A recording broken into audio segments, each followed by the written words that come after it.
Mövzu bəylərdən gedir. Son 5 ildir mən bu sözü eşidirəm ki, mən ailə qurmamışdan öncə idman edirdim, formadaydım. İndi ailə qurublar, başa düşürəm, məsuliyyət hissi var. Evə gedən kimi yemək hazırdır. Ən rahat halda, ən yox halda ya 2 bakal pivəsi var. Hər gün içir, hər gün içir. Özləri də indi baxıram 35, maksimum 39-40 arası yaş insanlardır da, cavan oğlan da belə götürür. Yəni ki, indi Allah bunu ailəsinə görə, övladına görə 5 manat, 3 manat ruzi yetirir. Onu da ki, görürsən ki, insan biraz təkəbbürlü olur. Yəni ancaq elə yeyim, içim düşünür ki, həmişə belə olacaq. Xeyr dostum, o zona komfort var da, yəqin eşitmisiniz nədir? O vəziyyətdə bir də görürsən ki, sağlamlığında problem olur. Hər şey gözündən düşür. Hər şey sənin gözündən düşür ha.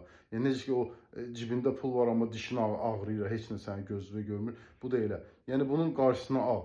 Həm adətçi olursan içkinin, həm də ki canın buradan gedir, həm də həmişə belə olmayacaq. Mən sənə deyim, düşünmə ki, indi canın soğudur, həmişə belə. Yox. 10 il, 15 ildən sonra görəcəksən, yox o deyil. İndi bəzən mən danışıram, sən deyərsən ki, danışır da boş yer. Yox. Elə bir şey yoxdur dostum.